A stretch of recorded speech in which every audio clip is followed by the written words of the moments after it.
कहानी उस घर की है जहाँ बहू और बेटी को एक माना जाता था, लेकिन फिर अरे शिखा बेटा, तू रसोई में क्यों घुसी रहती है? जा, रोटी मैं बना लूंगी। नहीं नहीं माँ जी, आप बैठिए, बस सारा खाना बन ही गया है। श्वेता को बोल देती हूँ, वो खाना लगा देगी सबका। सॉरी भाभी, मेरे पास वक्त नहीं है। माँ, मुझे पैसे देना, पार्लर जाना है। हाँ हाँ चली जाना, भाभी को भी ले जाना। वो भी जाने को बोल रही थी पार्लर, पर पहले ना मदद कर दे उसके खाना लगाने में। देख माँ, वो बहू है, उसे बहू रहने देना, इतना सर पर मत चढ़ा भाभी को। श्वेता, ज्यादा मत बोला कर। बहू और बेटी में कोई फर्क नहीं होता है। जा जाकर काम कर। ननद को माँ का भाभी से इस तरह प्यार करना बिल्कुल अच्छा नहीं लगता। वो बार बार किसी न किसी तरह माँ को भाभी के खिलाफ भड़काती रहती, लेकिन कोई फायदा ना होता। एक रोज, अरे बेटे किशन, जा बहू को कहीं घुमा कर ला, सारा दिन घर में काम करती रहती है।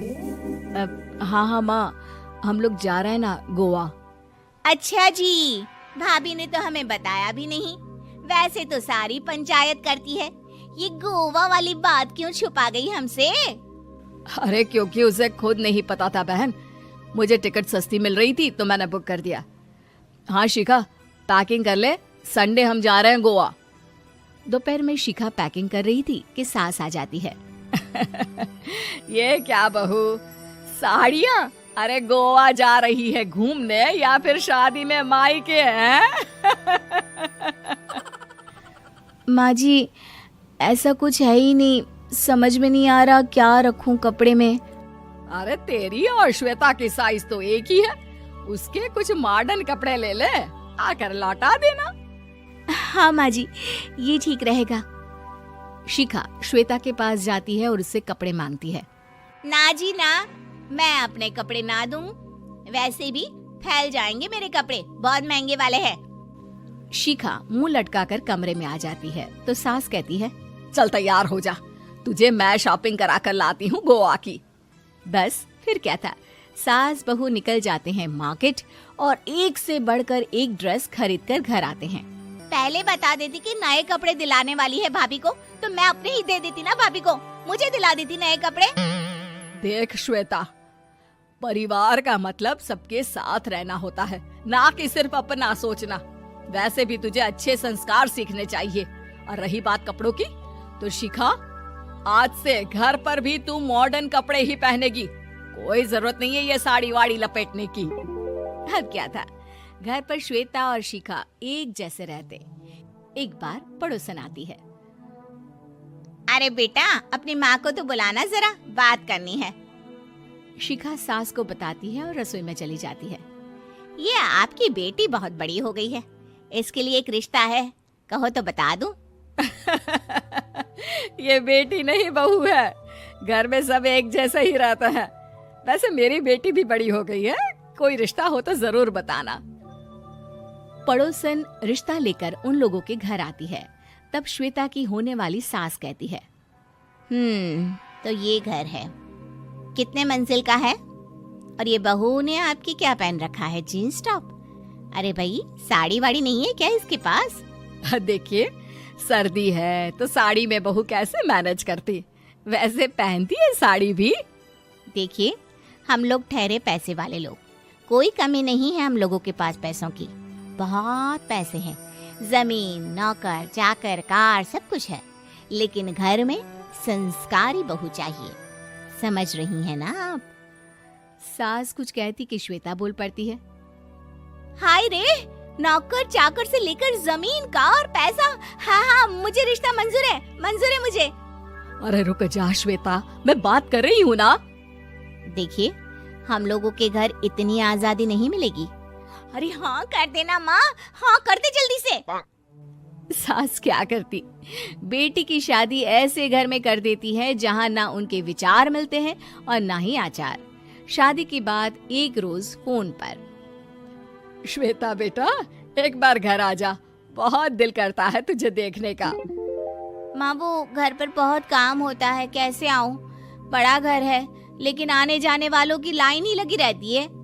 बेटा, मैं तो जानती थी उस घर का हाल, लेकिन तू ही नहीं मान रही थी। माँ देख, हर घर का यही हाल है। तेरी बेटी को यहाँ घूंघट हटाने की परमिशन नहीं है और एक तरफ भाभी स्कर्ट पहनकर घूम रही है। बेटा, मुझे क्या पता था कि मेरी बेटी को ससुराल के नाम पर पिंजरा मिल जाएगा। अच्छा माँ, फोन रखती हूँ, सास को गर्मा गर्म रोटी खिलानी है। तुम लोगों की तरह नहीं कि एक रोटी बनाओ, एक सब्जी बनाओ, फिर सारा दिन फ्री होकर घूमो। सास फोन तो रख देती है, लेकिन सोच में पड़ जाती है कि एक तरफ बेटी जिसे कोई आजादी नहीं, वहीं दूसरी तरफ बहू जिसे देखकर लगता ही नहीं कि उसकी शादी भी हुई है। अगले रोज।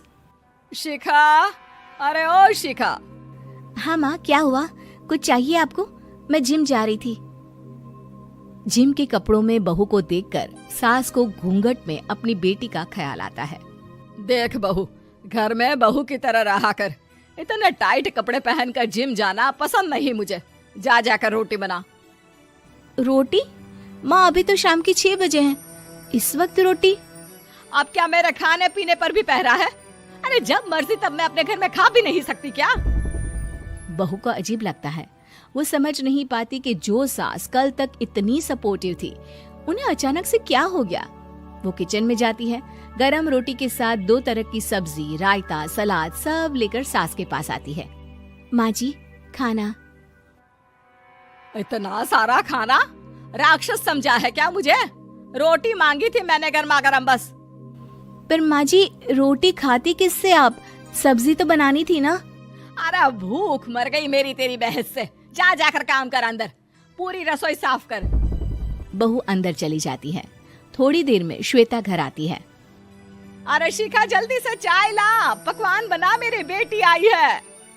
अरे नहीं नहीं माँ, ड्राइवर बाहर खड़ा है। मैं तो घर का कोई सामान खरीदने के बहाने यहाँ आ गई हूँ, मुझे जाना होगा। अरे बेटा, पर कितने दिनों बाद देख रही हूँ तुझे। रहने आ जाना 2-4 दिन के लिए। आ जाऊंगी माँ, जब मेरी सास मरेगी तब। मैं तो रोज मन्नत मानती हूँ कि मेरी सास मर जाए तो अच्छा है। अच्छा चल, जा रही हूँ माँ।